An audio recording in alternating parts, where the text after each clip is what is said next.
Welcome to Leadership in Tech, a bi-weekly podcast series on software engineering and product development. I'm your host, Pradeep Yogi, a senior engineering leader with more than a decade of senior leadership experience in public and PE-backed tech companies. The views expressed by me or my guests are not the views of my employer or those of my guests' employers. Take a listen, share, subscribe, and comment.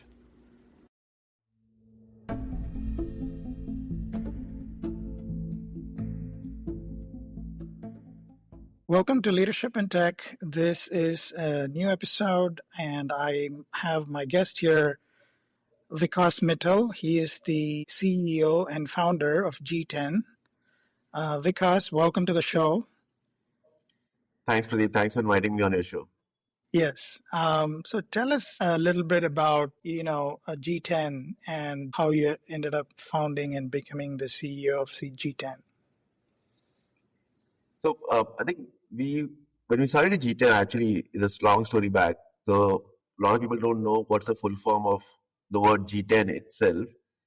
So this actually started almost a decade back when me and some of my friends wanted to build a network of technology enthusiasts, people who wanted to talk about technology, think about technology, not in the current state, but what it was going to look like a decade ahead of. So the full form of G10 was at that time was Global Technology Enthusiast Network. That is how the term G10 came into play. And but when I finally moved out of my corporate, we continued with that term and we just made a minor adjustment to the name.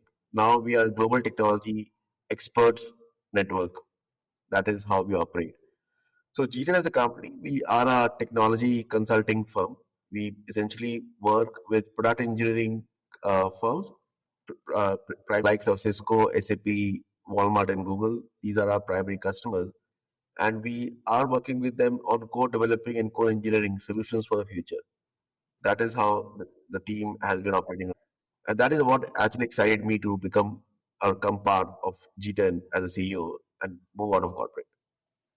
That's an interesting story of the name of the company and its evolution. So, tell us your idea of a CEO, because I saw on your LinkedIn profile that you have different definitions of the word CEO based on who the stakeholder is. So, tell us a bit about that. See, for long, I've been like working in corporates for almost 2.5 decades. I always had that impression right from my founding days as a employee to become a CXO myself in the corporate.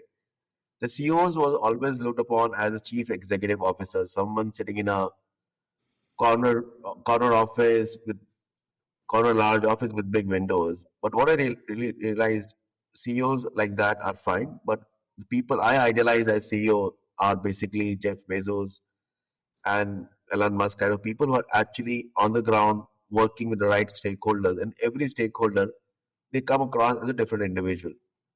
And that is how I define my role as a CEO in G10. For my customers, I'm their chief experience officer because for a customer, what matters is what experience they have with your company and with your people. For my team, I'm the chief enabling officer because my role as a CEO is not to reprimand them, is to basically give them tools, give them the liberty, and enable them to deliver on the objectives which they want to do. For our partners, I am the chief engagement officer because I essentially help them to engage with the right stakeholders within my organization and my group to ensure that all of us have a smooth journey and experience when looking to deliver on a common vision. Got it. Interesting. I know that you have this successful LinkedIn group for software testing and automation, if I'm recalling the name right. Yes. And it has, I believe, close to 500,000 users or more. I mean, members or more, and it's a private group. So, just curious, how did you come to start it? Why did you start it, and how did you end up growing it into such a big group? I would say that I'm blessed to have people like you on the network who truly believe that even in today's world that quality testing and automation matter. And the I think the differentiation about our group is that it's a group where people are able to openly share their point of view, thoughts, and opinion. We try to keep the content fun through videos, through messages, through memes, but to use that content to pass on a more serious messaging. I'm part of like almost 30 odd groups in LinkedIn, but most of the groups are dead. And like you rightly said, to build organically a group of more than half a million people, and where uh, I think out of half a million people, at least 10% are senior stakeholders, CXOs in their own organizations. And all of them contribute to meaningful conversation. I think that is what has been helping us to grow this group organically over a period of time, where people actually see some really, really senior folks participating, communicating, and conversing. One thing which has also helped is the group self-regulate and self-discipline itself in terms of not allowing any job posts. So we don't have any job posts, any marketing post on our group. It is always about content around engineering and testing in specific. Okay. And it's taken 10 years, you said, to go from zero to. It's almost almost a decade now. And one of the agenda items we are working on next year is to create a conference out of this group. So Oh, that wow. is what I'm working on right now. To uh, and the agenda there also is we're looking only for first time speakers. So the senior guys who I have on the group, they will not be speaking on the conference. They'll basically be playing the role of a mentor. And the others, we're looking at first time speakers who have never spoken in any conference to take the stage. That sounds like a very good plan. So tell me how you got started in tech. So my journey in tech was actually again fairly interesting. So during my school days, as you know, in India in the 90s, you only had three career paths to choose from. Yeah. You can either be a doctor, you can either be an engineer or a chartered accountant. Now, coming from a business family through and through, my original interest was to be a doctor, influenced by one of my cousins. And unfortunately, I could not get an admission in MBBS. Sorry, I got an admission in MBBS, but I wanted to be a dental surgeon, not a regular doctor. They did not allow me a seat. At that time, tech in India around late 90s was picking up. And that is when one of my cousins, who was in the US at that time, introduced me, why don't you try your hands at tech and why don't you join a course? So that is where I started working with a company as an intern, which created me to have more interest in tech. And it's looked like more like problem solving, which probably helped me get into tech. Got it. Fascinating. So you mentioned that you're from a family of business people or business background. Is that what got started you in Sunshine Ventures as somebody who developed a pan-India network for Revlon? Yes, so that's typical of our community. So we are like Baniyas or Marwaris.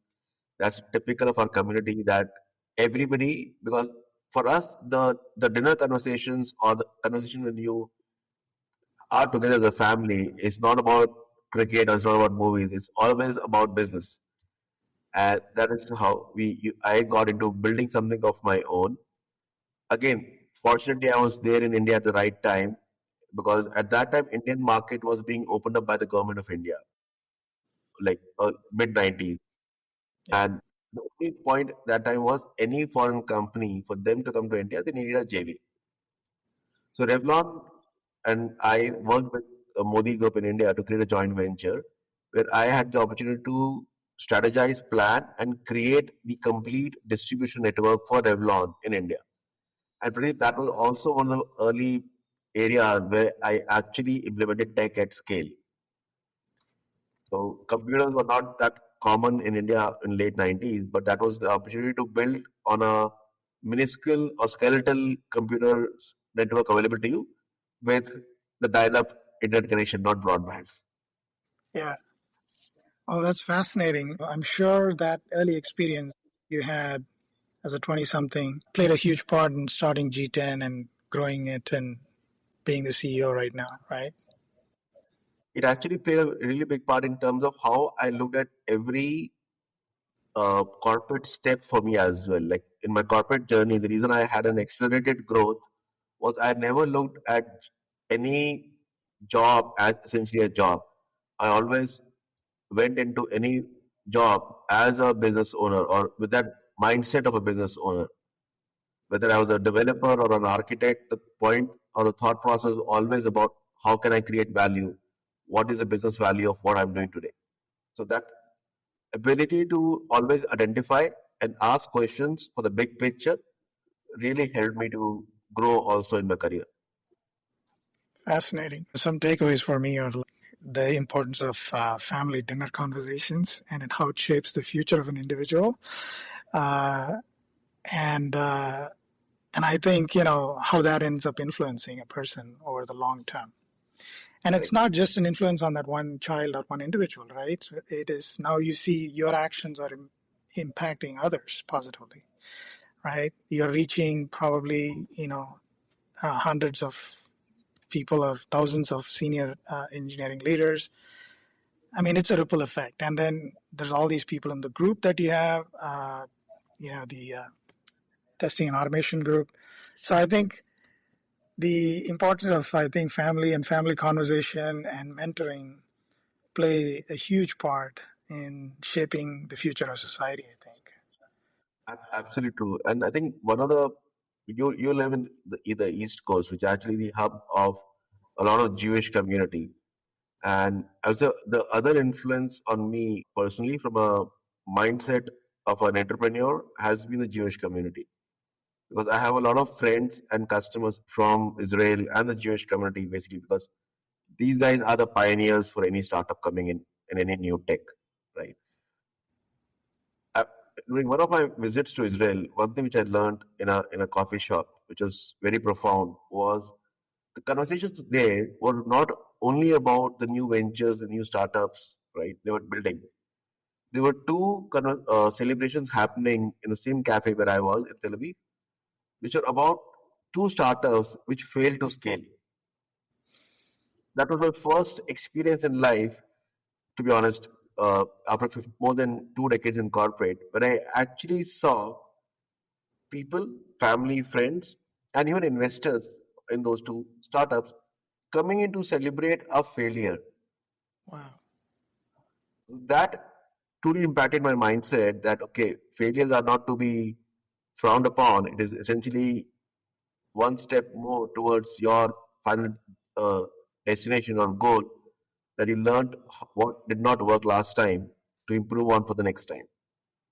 Wow. I'm having goosebumps when you said that story. It's remarkable that, when a culture celebrates not just success, but also the effort to achieve Yes. success, but didn't turn out that way, so that the person can move on and then do something else that might end up being successful. Wow, that's it's really a closure if you think about it, right? It's a closure on something that you tried and it didn't work. Okay, great. And the bigger messaging there is that there's no shame in failing.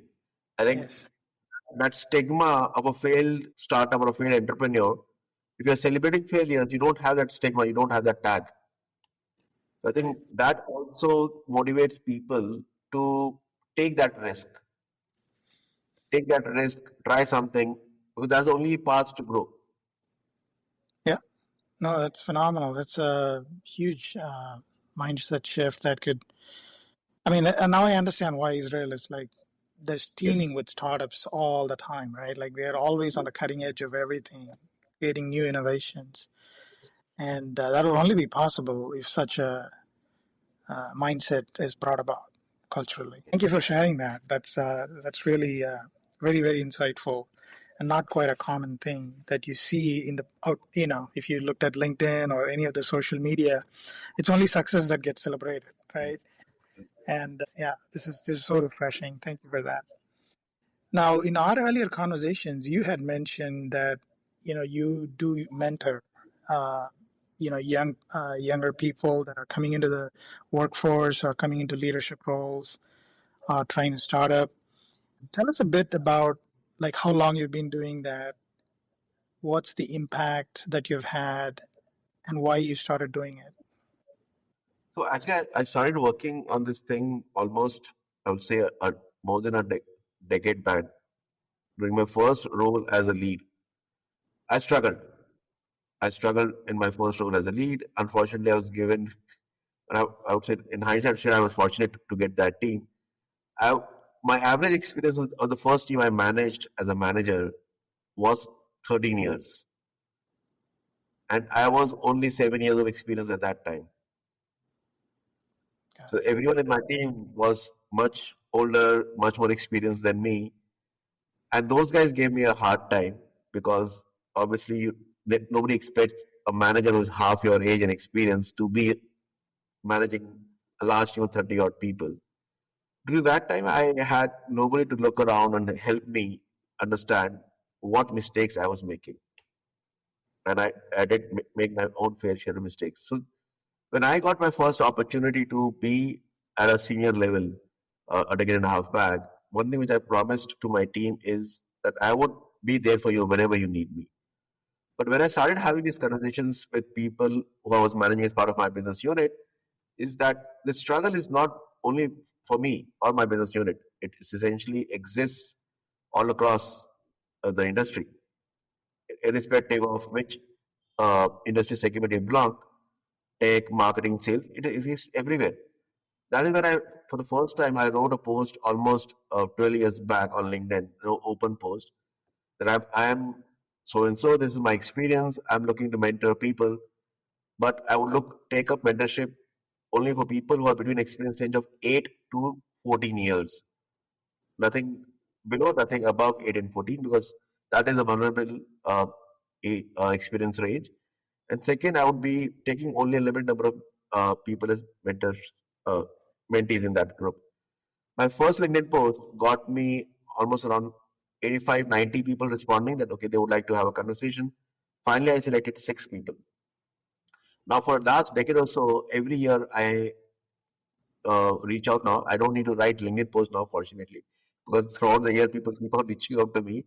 So I get on an average around 70 to 80 requests every week for people to uh, find time with me, reach out to me, and help me mentor them. And now I'm not the only one who does it. I have a group of people, friends now. Together, we pick around 45 to 50 individuals every year who we personally mentor from, and we shortlist them from almost around 1,000 plus requests which we get over the year to those 50 people. A lot of people reach out to you, but they're not really serious about the career themselves. And you can find out when you send them a questionnaire to fill, when you send them a survey to do, what is the percentage of completion. And you will be surprised, not more than 10% people actually put in the effort to give an honest, detailed explanation and answer. This thing picked up for us during COVID time. During COVID time, one thing which I've never published or never mentioned anywhere, a lot of people were losing jobs. And that is where my LinkedIn network stood with me. And we were able to help almost 1,000 people secure jobs during that time when nobody was hiring. Wow. And this was all my network, my friends' network, and the people who we have mentored over the years.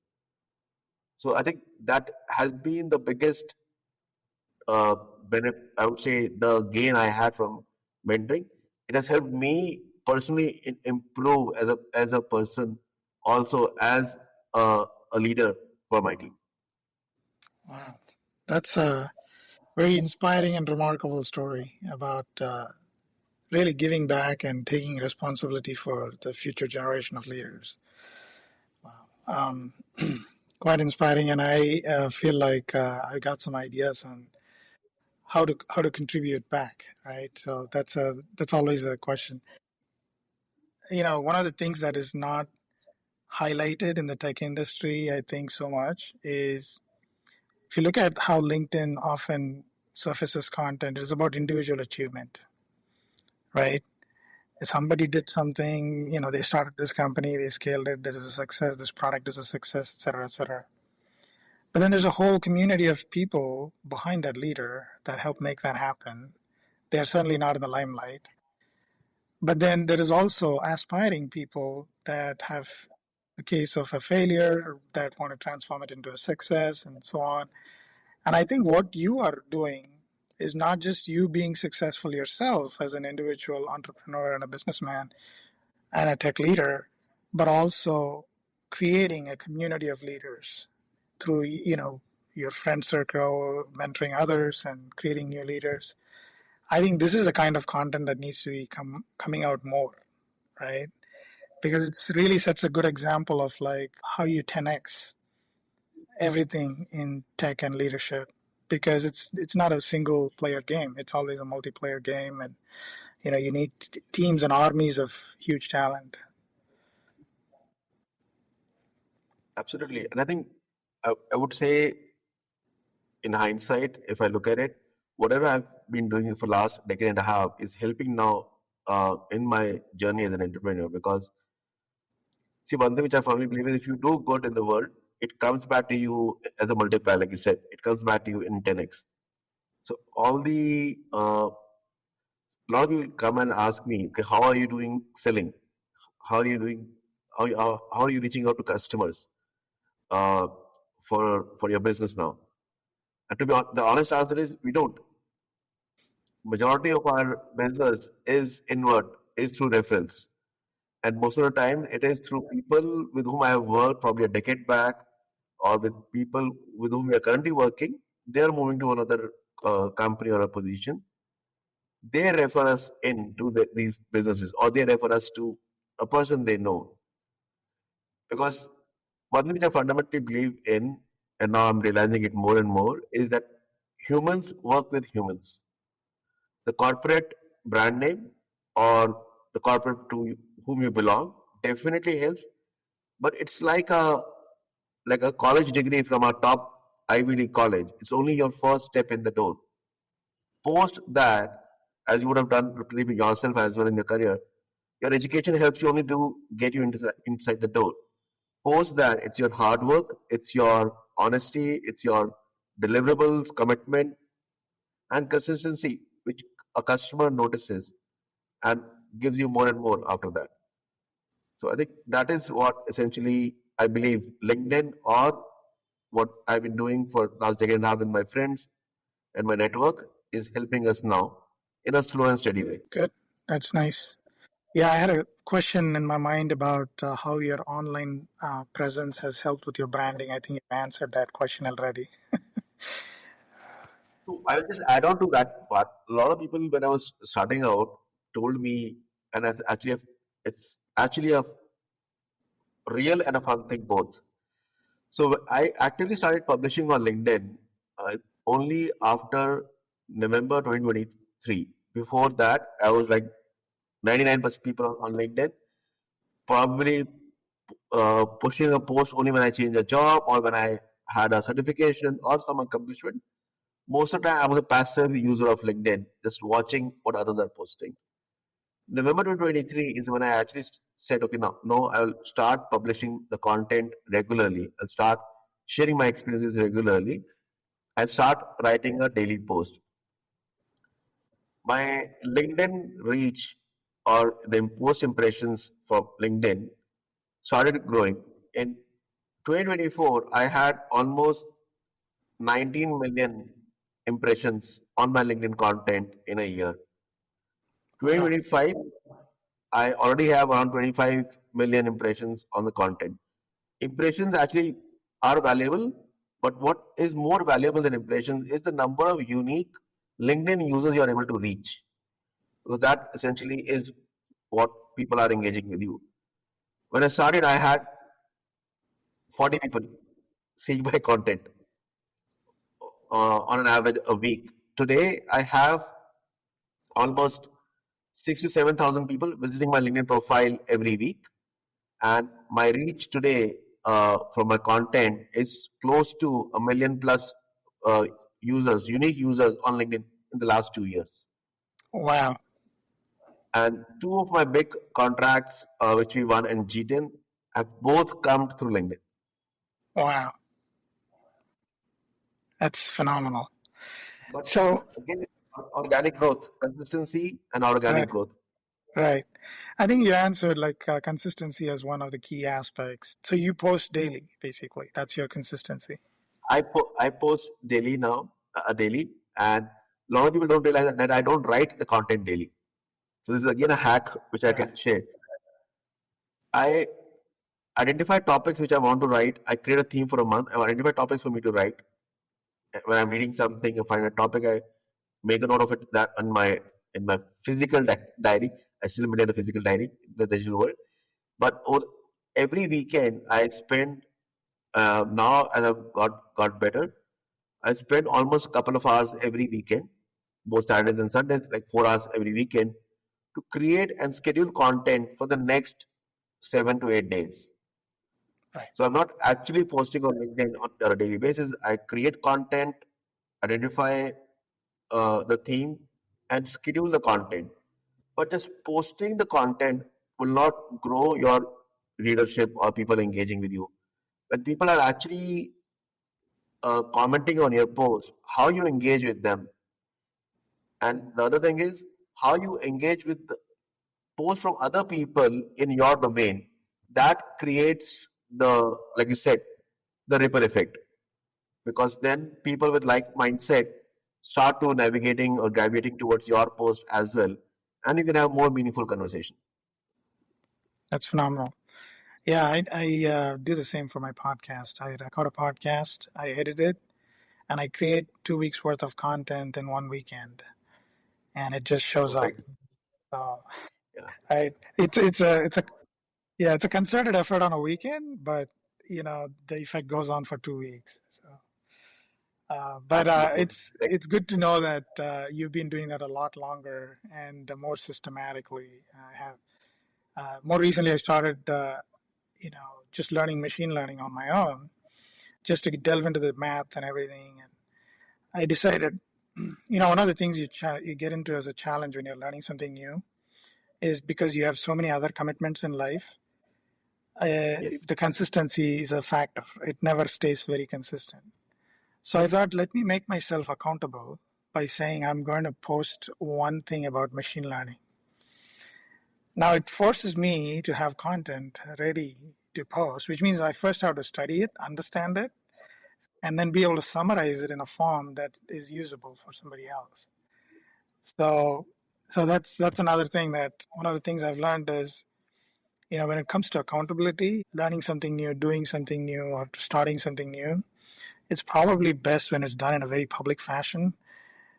This is just my view, but it just No, keeps you accountable. So, no, you're absolutely correct. I think that is one thing which definitely helps.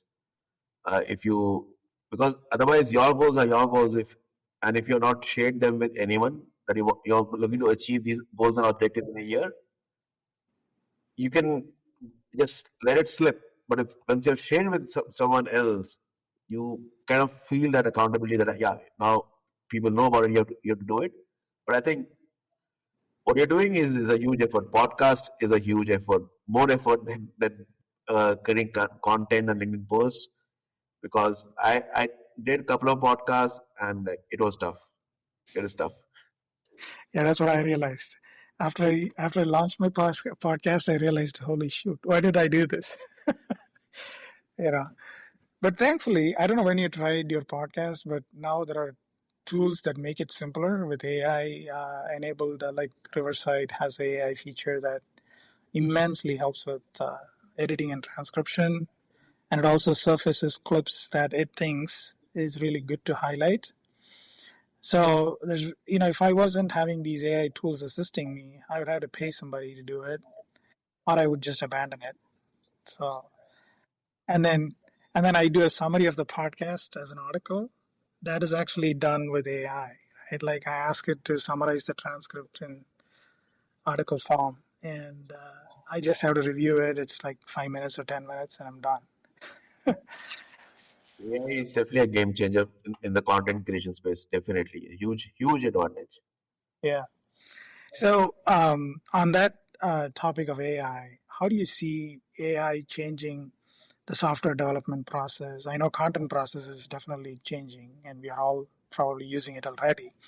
But in the software development space, from your experience, the vantage point of being a service provider that is providing engineering services, as well as probably doing your own development activities within your organization, how do you see AI influencing the process? AI is definitely making it a lot interesting. I'll put it that way. If you would have asked me this question a year back, uh, I might have given a very, very different answer to what I can tell you now, because now we have experimented with AI in our projects, in our engineering life cycle for more than 18 months now. And to be honest, I've been using data science and machine learning in engineering for more than a decade. So before all this noise of self-healing capability, predictive analytics came into picture in the last 3, 4 years, I had already done that a decade back with my customers. So I knew. But I think where AI is going to be interesting is in three areas, if I understand correctly from my experience till now. The first big advantage which I see with AI is creating the impact analysis. Because one thing which in an engineering, and you being an engineering leader yourself, you all we all know that we create user stories, but most of the user stories are in the context of what it has to achieve. It does not really carry what is the impact of this story on the overall scope of the project or the overall functionality of the project. Because if it's a long running product or a project, people change. Maybe the new guy who's writing the story doesn't really have the full background or the impact, the business view. With AI, we are able to do that for a lot of our customers, where we are able to contextualize every user story, tag it to the feedback, customer feedback, which we are seeing from sentiment analysis and the production usage logs to create the impact scenario for business, for tech, and for implementation. That is one area where AI is really helping us to find the gaps in requirements, create impact analysis, and create a big picture view for everyone.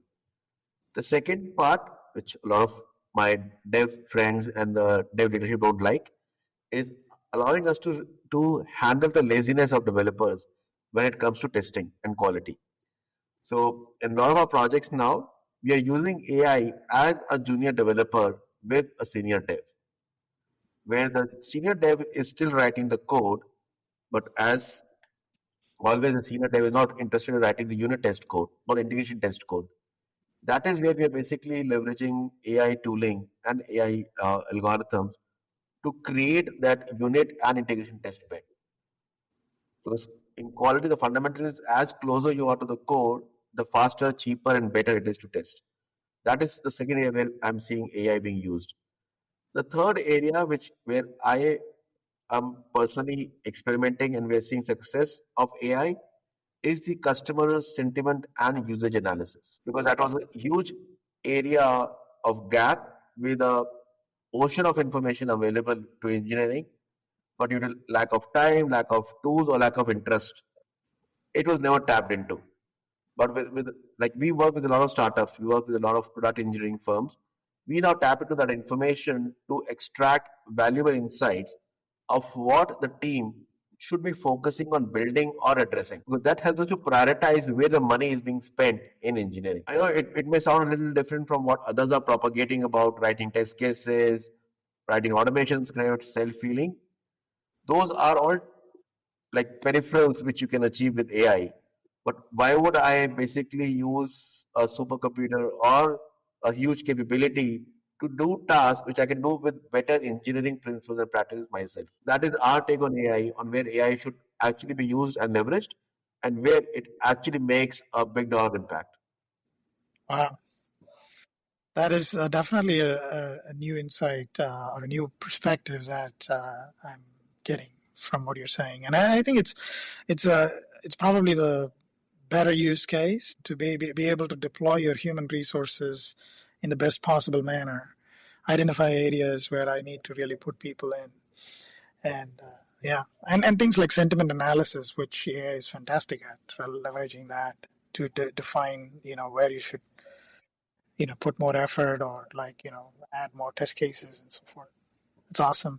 So from what you were just saying, I go back to that business background that you started with, both from your family being business oriented as well as your early entrepreneurial ventures on that, and over the years, I think you've had several P&L responsibilities in multiple organizations. What has been like some takeaways from that, from your experience being P&L focused and having responsibility for P&L?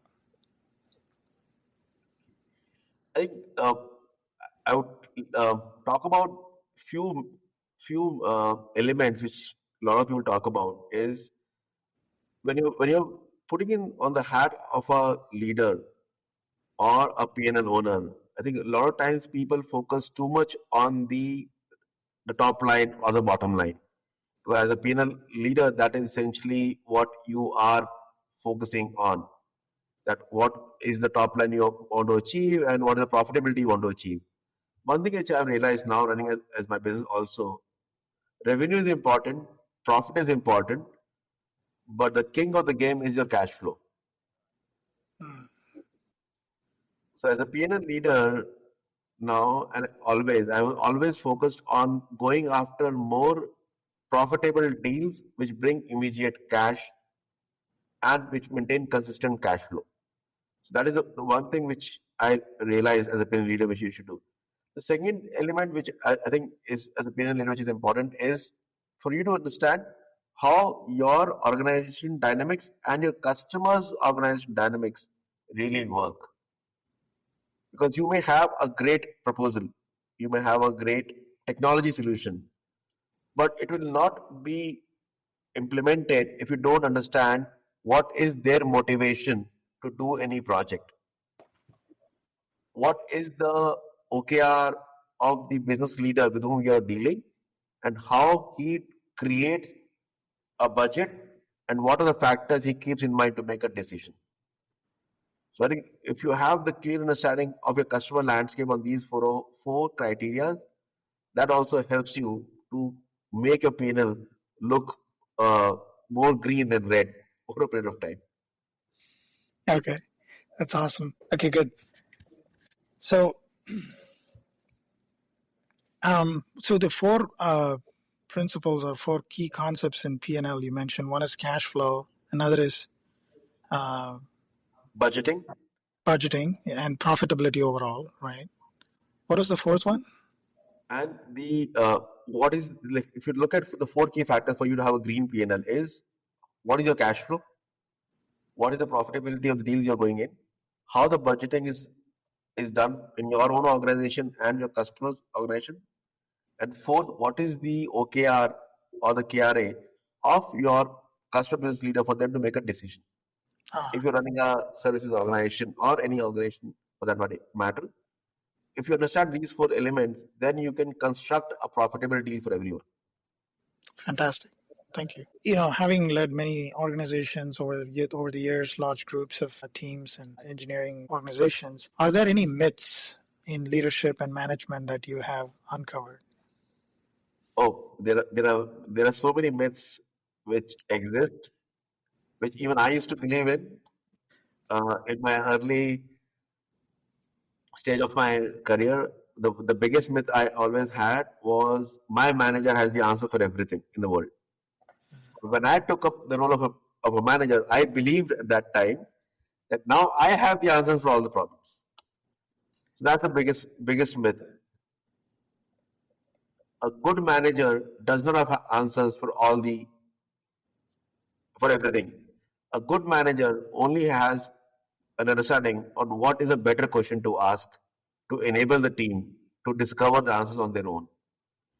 I think your role as a manager is not to have all the answers, is to have all the right questions which enable your team to find the answers on their own. So then only you're making them self-reliant, self-independent, and giving you the space for you to grow in your career vertically. Otherwise, you'll just be part of the BAU run machine and not able to focus on your own growth. Forget about your team's growth. The second thing which I believe in corporate, we all have a fetish around meetings. Everybody you go around shows their calendar. See how busy I am. My calendar is completely packed. People believe in the typical CXOs. They believe the more meetings you have, the better aligned the team is. What I have noticed, spending almost a decade in a CXO with multiple companies, the more meetings you have, the more disalignment you have in the company. I think the companies which are most successful are the ones who have a clear channel of communication, a clear ownership structure, and trust their people that they would execute. and not ask for status every 30 minutes or every end of the day. You won't believe in G10, we don't have that culture at all. We have no meetings, except for probably a 15-minute daily channel which the team has. We don't ask for status. The entire team publishes status on their own every day on Slack. Wow. The third thing, which I believe is the biggest myth, and I think it goes back to a story which I always read, is everyone should be treated as equal in an organization. Fairness is not about treating everyone as equal. Fairness is to identify who brings what to the table and then giving them opportunity and feedback as per what or how that individual is. I think that is one thing which the so-called HR policies need to change, is they have to basically give the power and the liberty for managers or the team leads to treat every individual in their team as the potential that individual is. So to implement a fair policy, at times we become too harsh on our people. Like, just to talk about work from office policy. In G10, we have never had a work from office policy. We have been remote 100% from the very beginning. But that does not mean that we don't ask some people to come to office. We obviously ask some people to come to office if we believe that their potential or their productivity can improve with some guidance.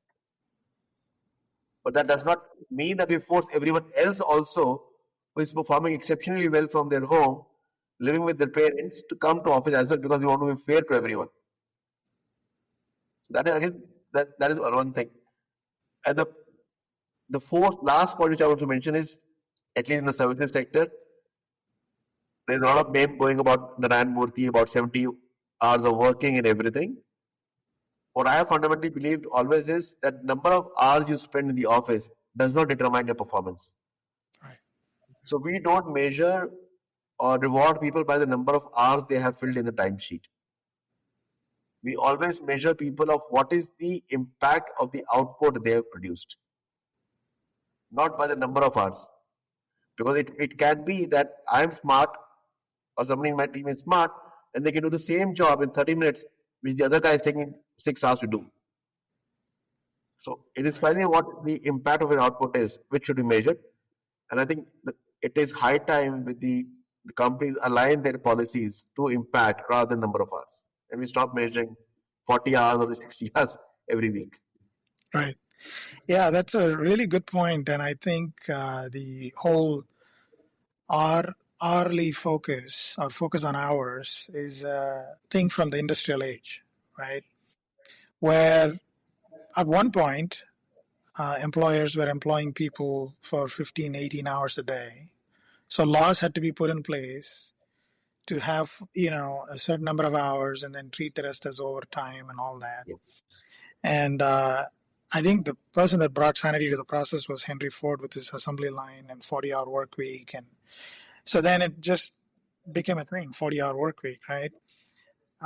And then you have this further classification in the United States as, if you're below a certain income level, you are what is deemed as non-exempt, meaning you have to report hourly how many hours you worked and all that. And there are rules around how much break time you need to have and all that. And then people above that are non-exempt, are exempt, which means that they're exempt from hourly reporting requirements. But yet, the corporate culture at large expects a certain number of hours, right? Which I don't blame, right? You need to have hands on the keyboard to write code. But like you said, different people have different ways of producing their output. Some struggle, some just fly through it, right? To really hold a sense of fairness would be to work with the unique individual capability and provide support where needed, like you're doing at G10, where somebody needs like hands-on support, you bring them into the office. Or you think that it's a very collaborative role that needs like all the time to be there, then you bring them in, whatever, right? So I think this is a very nuanced approach you're taking. I think one company which I closely follow is 37 Signals. So Yeah. and these guys have phenomenal mindset around this specific topic. And I read both the books from the founders. I'm connected with them on LinkedIn, and You won't believe, I actually wrote a blind message to the founders when I was thinking about policies to adapt and implement at G10. And what people typically know about G10 is that we are a services company. What is not known to a larger world is that we actually have a fairly successful product line as well, which is being used by the the top 50 Fortune 50 companies, our products in engineering space. And when we were setting up our engineering space, I reached out to 37 serial founders on LinkedIn as an email. I'm setting up a product arm in my services organization. They also actually started out as a services organization, a tech services organization. And I just gave that as a connect between what I'm trying to do at G10 versus what they've done in the past. And as a, what is the fundamental one line corporate culture or policy which you have? The response can be trust people to deliver. That one line actually communicates a lot about their thought process or how they treat individuals and their policies. Today, they have more than 30, 35 people, everyone working remote from different continent, different parts of the world, and still they build some of the most fantastic products used by millions of customers. Right. Yeah, their revenue per employee is just a phenomenal number, I think. Well, It's huge. yeah. Wow, that's fascinating. So on a different topic, given your mentoring experience, mentoring people and people reaching out to mentor, um, receiving mentoring from you, what do you give as an advice to students considering engineering or exiting an engineering degree and looking for a career in tech? I think my son is actually in the same stage right now. He's moving out of schooling, he's going to college next time. And I'll tell you what I keep on talking to him as well. This is again part of our dinner conversations with him. I asked him to work on three things to build himself a happy life. First, don't think anything as your final destination. Don't take anything as your final destination. In today's age and world, I think you should at least you and I never had that luxury, but the current generation has that luxury. For you to build a career in tech, choose a path to enter into tech, but that don't let it become your final destination. Keep on experimenting with different roles in tech till the time you have a final understanding of how the entire engineering life cycle works and what essentially aligns with your skills, your aspirations, and what you enjoy doing. Because typically people would start to bracket you as a developer, as a tester, as a DevOps or a cloud ops. Try to experiment as much as you can. Second, communication is your superpower. A lot of people in the tech industry believe or feel that I'm a coder, I'm a developer. It's okay if I don't communicate well.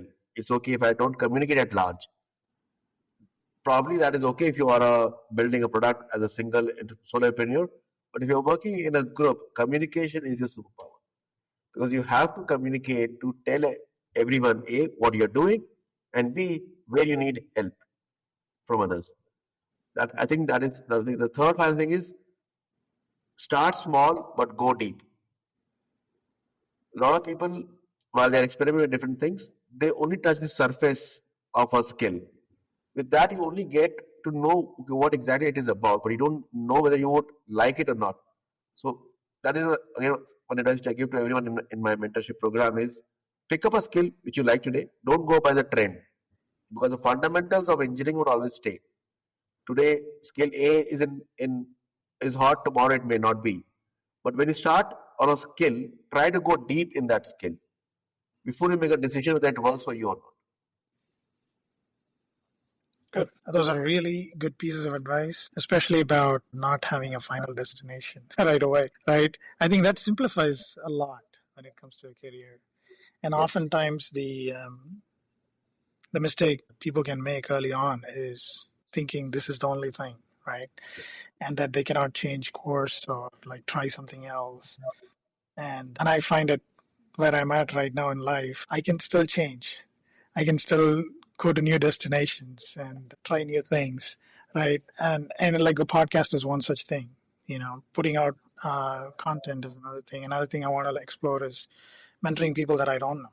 Right. So those are all things that I want to explore, and I think that is also very vital to freshness. Right. How do you keep yourself fresh? And it is also not a linear thing, right? Like human life is multifaceted, and you want to respect and honor all aspects of your life or your ability to create on different aspects of life. True, true, absolutely true. Good. So now, you have been somebody that has started, as an entrepreneur early on, and then went into corporate life, and then transitioned again into entrepreneurship with G10, right? So, from your experience, do you think working as an employee for others is valuable as an experience when you end up starting your own venture? I think, like I was mentioning to you, being an employee has helped me a lot in my journey as an entrepreneur as well.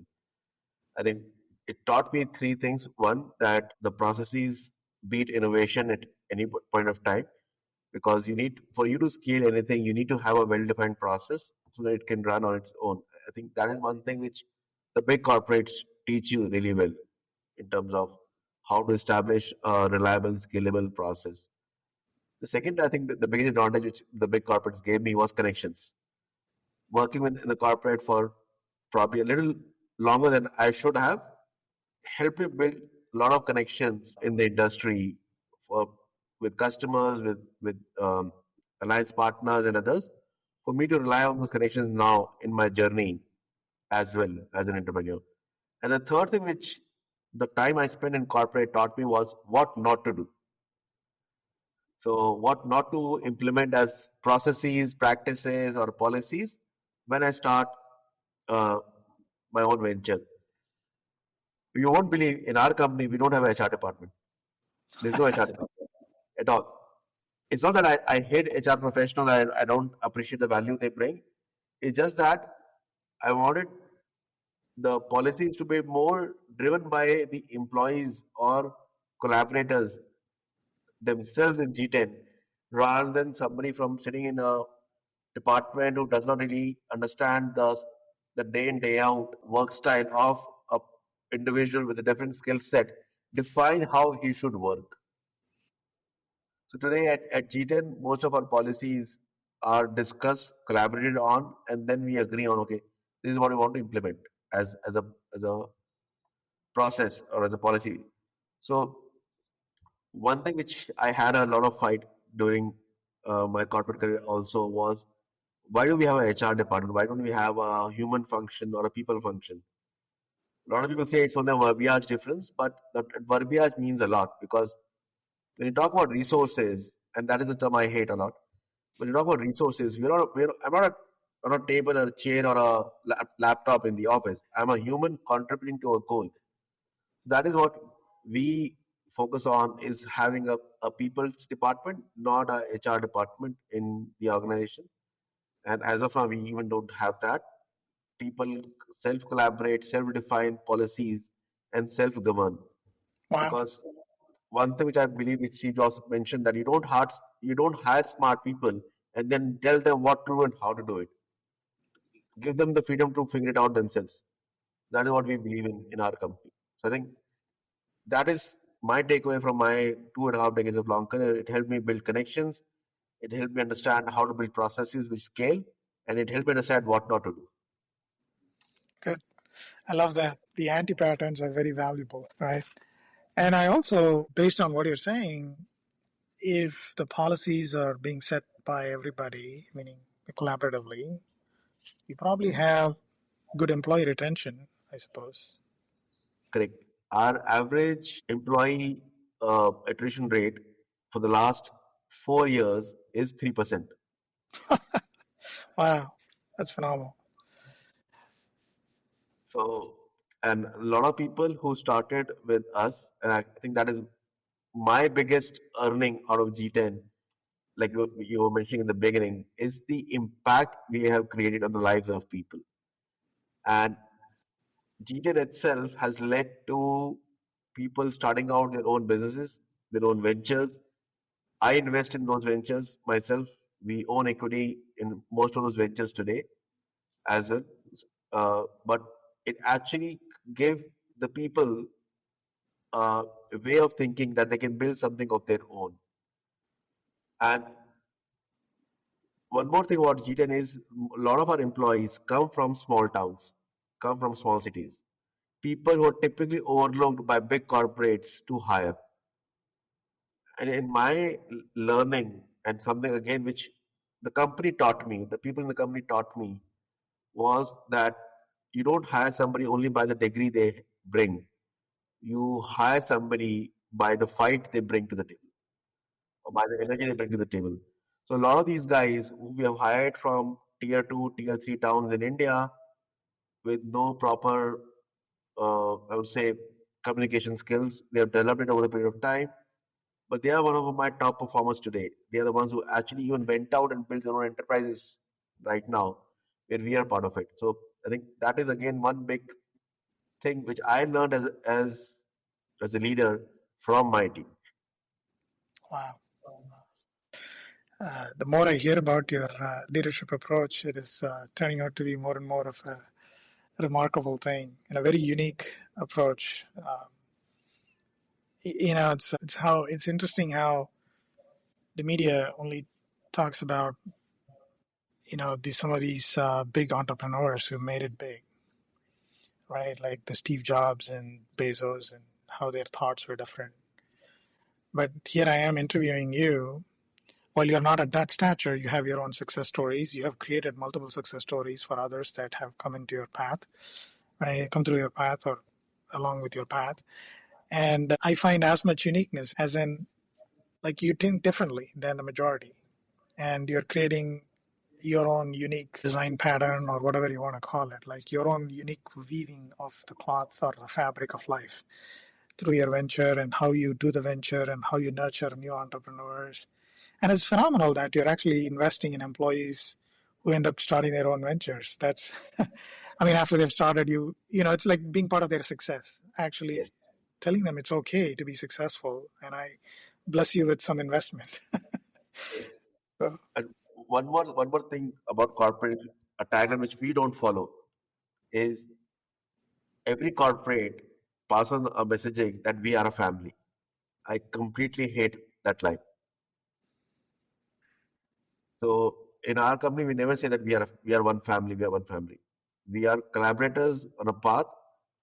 Some of us will go the complete distance together. Some of us will go a part of that distance together. But we all are collaborating on a common journey to some point of time in our life. The challenge with using the word family is every family has its own issues, right?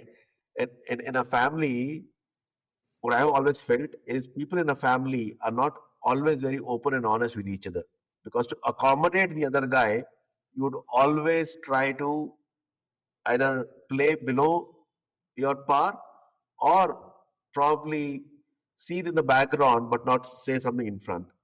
Whereas what I like with my team is be open with your feedback, be harsh with your feedback, but at the end of the day, fix whatever issues you have internally and then collaborate to a common journey to success.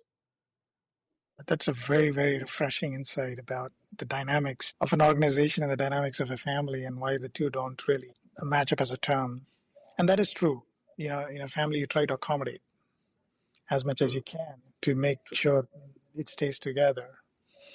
But that may not be the best in a corporate setting where you want the best idea to win, even if that means having a difficult discussion, a harsh discussion, or being very forthright. And again, this is again Pradeep, a lesson I learned in my first tenure as a leader that because typically in corporate, everybody measures the importance of an individual by the number of years they carry. One thing which I learned was I can be doing the same thing for 10 years and I can say I have 10 years of corporate experience or I can do 10 different things in 1 year. Both don't match. So it's again, so that is why our theme also as a company is we measure our outcomes by our value. what value we deliver or impact we create for our customers. So in our company, though we have designations, but there's no formal hierarchy. It's a very flat organization where anybody and everyone is open to give their input, suggestions, and ideas. Go ahead and implement them, and nobody can basically put down the other guy only because I have 5 years more experience than you. No. Did you bring an idea to the table? No. This guy brought an idea to the table. It may work, it may not work. That doesn't matter. Wow, nice. So, in fun and closing, more like questions around, focused around your own personal self rather than the overall business. So, how has your career in tech influenced your life outside of work? Oh, very bad. Very Because now, badly? very badly. Because the point is, wherever I go, the consulting mindset kicks in immediately. And being a tester also, like I've played pretty much most of the roles in engineering. That is how I experimented throughout my career. And I've been a tester for a long time. Now, being a tester, your mind automatically goes towards finding things which are not working correctly or the way they should have worked. And as a compulsive nature, you end up telling the other guy that I believe these things should improve or work in your uh, organization, in your restaurant, in your tech ecosystem, and that just comes so naturally that you end up telling the other guy, even at times you should not. Mm, So, so that I think I will say the fun part of it is being a tester and being in tech. Everywhere you go, you try to find out okay how you can improve this thing which is happening around you, which at right. times becomes a little annoying for my kids. Understand. Um, yeah, I've had that too over the years. Started to now tame it down, but it still comes out. Even in an organizational setting, right? When I see something doesn't make sense, I just speak out because just from that engineering mindset, you don't see how everything fits together, and then you just voice that. Um, but it's interesting that you say that it comes out badly, as in like it has had a negative connotation to it. Though in the end, it's probably for everyone's benefit that you're pointing out that hey, these things need to improve or can be done better. Yeah, cool. So now, if you weren't in tech building software, what might you have done differently as a career path? I think if I would not have been in tech, I would probably be doing something related to tech only, as I realize it now, because I think one thing which I fundamentally always believed during my first journey also as an entrepreneur was to how to scale things, how to basically build systems and use things with limited resources to scale. But two sectors which truly like get my attention all the time and where I invest heavily as well. One of them is healthcare. So I probably would have ended up doing something in the healthcare space. Or the other thing which I like is sustainability. So again, when I talk about sustainability, uh, I've been as part of my charity organization, we support initiatives around reviving the old water bodies in and around our neighborhood. The Wow, second thing which we do every year, we plant almost 1,000 plus trees every year in our neighborhood. So again, I think I probably would have uh, built something around those areas as a business or as a organization to go with. that's remarkable. I follow Better India on LinkedIn, and it surfaces a lot of such community-based positive actions. And it's so fantastic to see how community action makes such a huge difference to quality of Absolutely, life. absolutely. Yeah. So I'm glad to see that you're actually doing that yourself personally, and that's remarkable. I think one of the other things of note is traditionally the culture in India has always been one of sustainability, right? Yes, Like if you look at like we used before plastics became a thing, we used leaves, right? correct. Plantain leaves or lotus leaves or whatever as packaging mechanisms, True, right? And then paper came along, but the whole thing was biodegradable to begin with. true, true. And the West is adopting it now. In fact, I'm not sure if Yes. you saw that news. One of the corporates in Germany was trying to patent the same packaging concept which you just mentioned using leaves. They're trying to patent that as a technology originated in Germany, whereas we have been using it for like since the beginning of our civilization in India. Right, exactly. So it's really heartening to see that there is a strong coming back of the core cultural values of sustainability and responsibility for the environment. I mean, even if you look at like how uh, the ponds in the temple exist, right? They exist as a source of water source, to help, be a reflection of the water table. And I find that in different localities around the country, they're reviving the water table, and these temple ponds are like now back to life. And it's so remarkable seeing like in the 90s, having seen the degradation, and now seeing things coming back to life, just by going back to common sense and a fundamental sense of responsibility and just logical thinking, I guess. Right, all of these is I think help the country go back to where it was at one point in time, and then it went off track, and then it's now back on track, kind of feel. No, definitely. I think the corporates also in India are picking up that responsibility to fund these projects because all of these Right. projects are huge money investments. They require money and the manpower. And thankfully, because of the government of India initiative and a law, the corporates in India are also spending their CSR funds into such activities. Now, plantation, reviving of water bodies, all those initiatives are actually gaining speed now in the last 4 or 5 years. Interesting. So is that like a tax credit or something given for spending? Any large corporate in India has to keep, I think, 2.5 or 3% of their profits as CSR fund, corporate social responsibility funds. Wow. And the corporate can decide where they spend this amount.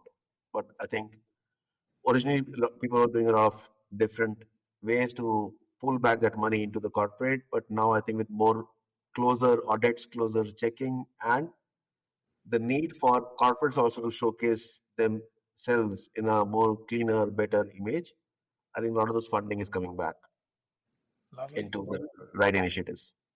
Nice. Um, so is that a question you wish I had asked you today? And if so, what is it? I think one question which I believe which we could have delved into more and discussed is, and one thing which I wanted to actually ask you as well, being in the US for such a long time, is India has always positioned itself as the back office of the world. I think, but now in the last, I would say, a decade, and more predominant in the last 6 7 years, India has is also becoming the SaaS capital of the world. A lot of large SaaS organizations like Freshworks, Cashflow, Zoho, multiple organizations are coming out of India now. What do you think, being in the US, being in the thick of things in the US for almost 2 decades now? Do you think that is the natural transition which India has taken into from being a services to a more product focused organization? And the reason I'm asking that question is not only because all these SaaS products which are coming out of India, what I've noticed as a change, because we work with a lot of these, like I mentioned, OEMs, also like Cisco, Microsoft, and SAP and all.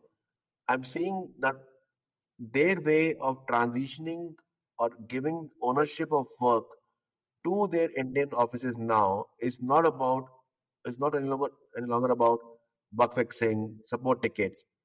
A lot of these new product lines are also coming out for these corporates from India, from their Indian centers. Right.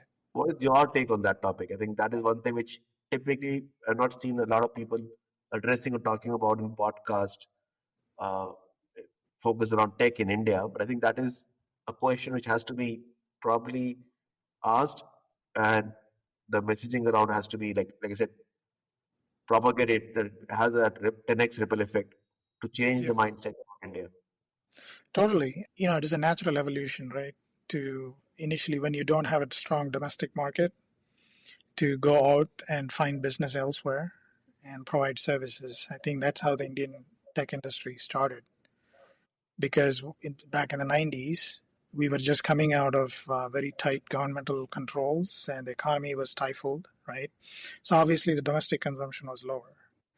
So people ended up going abroad and getting contracts and coming back and setting up shops and stuff. And then the question I think I remember reading about 10 years ago or so that India has to start developing its own domestic market if it is to be sustainable. And we've already seen that, right? Like one big thing, though this is a government app, is the UPI. It's a Yes, unique solution that no other country has really accomplished, to my knowledge. And low transaction cost, high uptime. I mean, just think about the engineering marvel behind it. Now, how could you say that India is not at the forefront of technology when you have tremendously high usage, tremendously high reliability, and just wide adoption? Like, yes, street vendors using it, right? Small transactions. I mean, everything that the West is talking about has already been done. yes, And nobody talks about that, the fact that it has been done, right? correct. And I think India has this unique mix of government directed innovation and also government providing a sort of what do you call it guardrails to innovation. Whereas out here in the United States, you don't have that. Anybody can do anything, even if it is harmful or detrimental, right? In a capitalistic system, which is always looking at ROI, it's always a race to the bottom in terms of how efficient can I get, right? So you look at Amazon, for example, it Amazon Marketplace. You know, it's like great for people to start a small business, but then it also becomes Amazon itself competes with it. Oh, here's a great product category that these guys have found. Let me just now go source it and sell it myself as Amazon Basics, right? Correct. I mean, that's to me, it's unfair. Whether it's ethical or not is going to be based on an individual's perspective of what ethics is, right? So some might consider it totally ethical, some might consider it not so ethical. But then you look at the government of India, there is a whole initiative, I forgot the exact name of it, to enable e-commerce in a neutral way.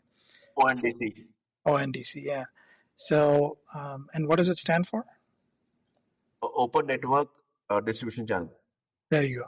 So see, that's, I think, India experimented with socialism for decades and failed. But then there are certain good aspects out of it that has just moved over into the capitalistic model, right? Things that are going to be foundational, like the payment systems, the e-commerce systems, right? You don't want any individual entity controlling it. You want a level playing field. And I think India is going to stand out because of that in terms of what it will enable as innovation and also what it will enable as a point of fairness that will allow small players to continue to come about and continue to succeed, right? That I think in the West is going, it's always like consolidation in the West into single big large entities and these huge billionaires and success stories. Not that India doesn't have billionaires, it has tons of billionaires now, especially in the last 20, 30 years, it has added more billionaires, right? But I think it is also, like you can see the CSR that you mentioned, the corporate social responsibility. I mean, it might look socialist, but is it? I mean, if it is, so what? Because it is being done for the greater good and it is out of your profitability, not out of your revenue, Correct. right? So it's not a tax and it's sort of enforced goodness. But then, if a government, the purpose of a government, I think, is to ensure that the fruits of production is enjoyed by everyone and we overall uplift the entirety of society and not just a select few elements, right? I think 50 years out, now India has two things going for it. One is the population, and the other thing is the fact that there is governmental guidance or control over innovation, and as well as a strong domestic market. There are so many products that are services that are just India only.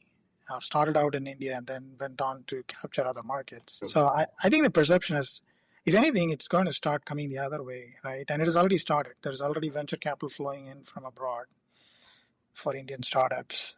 And I think that trend is just going to continue, where the brand of India as an innovation hub and as a provider of, I would say, even new thought about how something can be done. I mean, the UPI is one example, the ONDC is another example. I'm sure there's going to be other things. I would like to see the government of India do something about AI, which again sets an example of how AI should be done. So we'll see. I think one thing which probably is not very much publicized right now is what the government is building right now is 10 times bigger than UPI, at Oh, wow. least, if not bigger. What they're basically doing is similar to UPI, they're creating a health API for Mm, entire population of India, which basically again democratizes the entire health tech industry and the health infrastructure in India, where all your health related information is not openly available, is controlled and encrypted by the government, but you as an individual have full access to it for your complete medical history. Because I think a lot of people in India, including me, we don't preserve or maintain all the health checkup information which we do over a period of time. We would go visit a doctor for some ailment, we will take some medications or run some tests, but nobody bothers to carry or preserve that information for the next one. And as you know, in healthcare, your previous ailments can actually be the starting point of what you're facing today as a big health issue. So Government of India is building that health API which connects all this information. So the next time you visit anyone, you have your complete medical history available with you. Yeah, that's phenomenal. And you'd think the West actually done a better job, but it hasn't. It Uh, has, it hasn't. So the health records, yeah, the health records is. Oh, wonder why?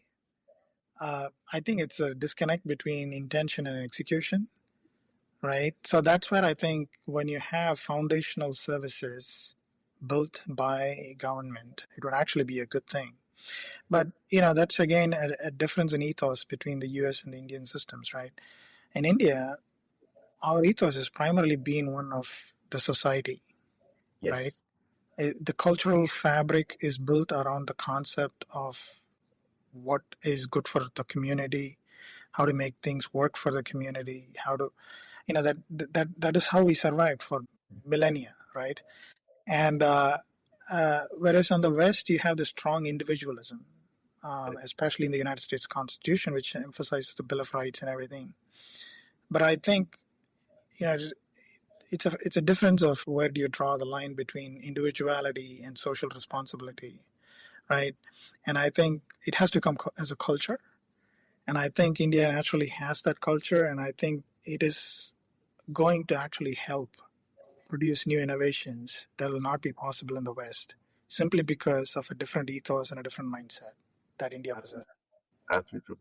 And, and that is again the reason why I said, like, uh, coming from India, coming from tech, I think a lot of people, like you mentioned, UPI, when I explain the entire scope and the depth and the breadth of UPI as a technology, a lot of our payment tech customers, like we work a lot in payment tech space, they are just amazed of how you guys could have built it, because now we're not talking about few million transactions. We're talking about hundreds of millions of transactions happening every day on UPI. And like you mentioned, that from transaction as small as a rupee to as big as which is available. And now UPI is actually as a technology has gone global. So Indian government is now implementing UPI for cross country transaction, Yeah, and it's already been adopted by a lot of countries in West, like in Europe, Southeast Asia, Middle East. That enables people like me, Indian travelers, to go anywhere in the world and use UPI to perform transactions. Yeah. You No, know, that's the undercut to when you're India is going to be a disruptor, plain and yes, simple. That's how I would say it. correct, If you look at how companies disrupt existing players, India as a nation is a disruptor in the community of nations, not in a disruptive way, but in an innovative way. correct, And it will do that simply by doing technology in a pragmatic, quiet way, right? Like UPI was never really publicized as a big deal. yes, Yeah, it is still an undersold story, I think. But yeah, correct. It is definitely a industrial story. yeah. Well, one thing that I wanted to ask you. You mentioned that you have products in G10 that are used by Fortune 50. What are some products that you have? Just curious. So we have built products around the engineering space right now, which I'll not say AI just for the sake of saying AI, but with the algorithms in the core fundamentals of the product itself. So one of our product is all about test efficiencies. So the way the product goes, and this is again came out of a pain point I felt all along for the last 2 decades that, and you must have used a ton of test case documentation tools all along the way.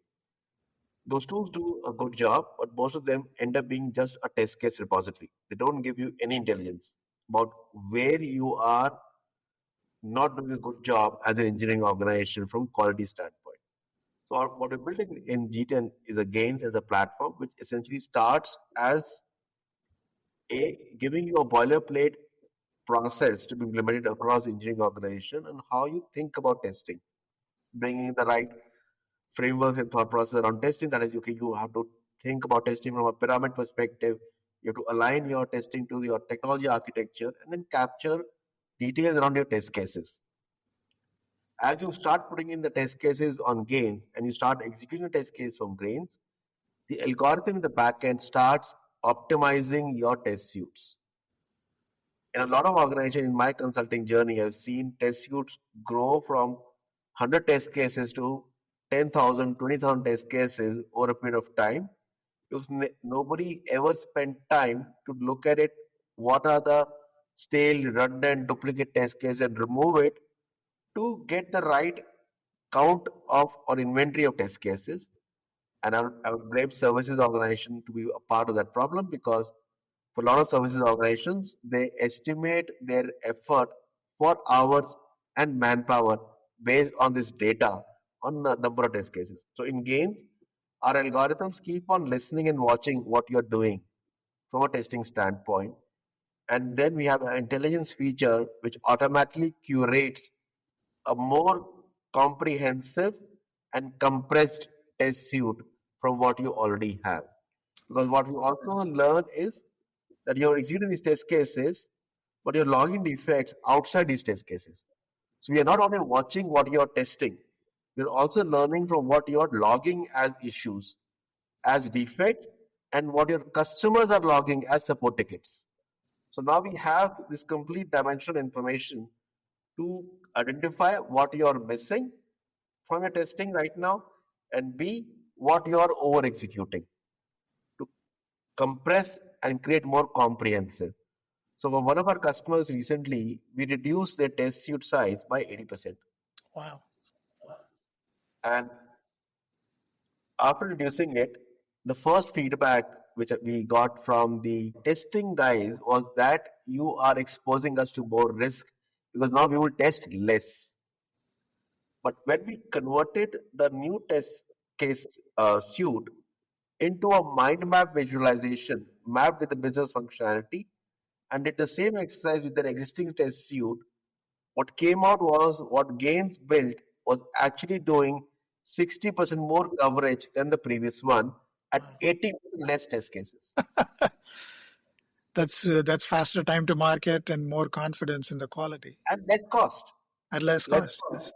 Yes. Yeah. And plus, once you've removed that 80%, all the effort which you are spending on automating those test cases, which are not even relevant, can be now spent on more productive activities. And that is why I was saying in the beginning that we need to look at AI of where it actually makes a larger impact. Generating more test cases is Good, but is it required? I already have too many. Right.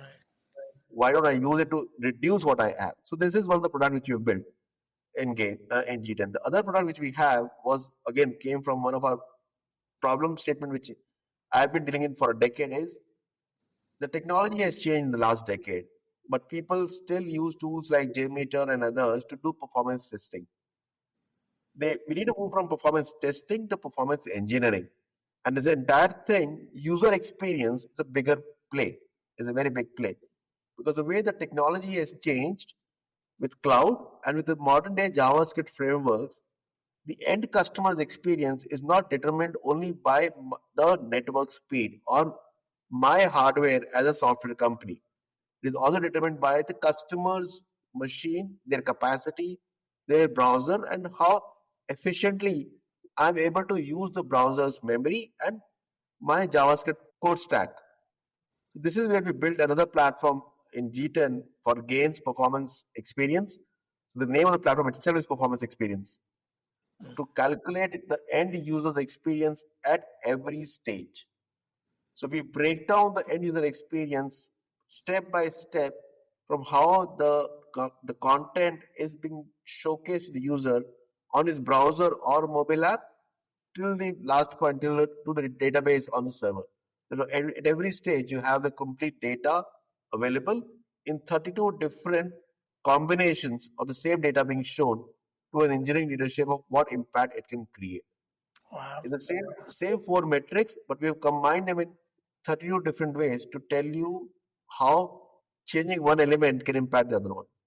Wow. Phenomenal. These are really good products. So that is why, like I said, we are not publicize this too much. You don't see me talking about our anyone talking about our products, and that is why not a lot of people know about the products we are building in G10. But slowly, all these products started out as experimentation projects with our customers, implemented one of them. As they gained benefit, they started sharing their experiences with others, which allowed us to grow, but from one customer to the next and learn from it. Got it. Phenomenal. All right, because it was a real pleasure having you on the podcast. I appreciate it. Thanks for inviting me. You're very welcome.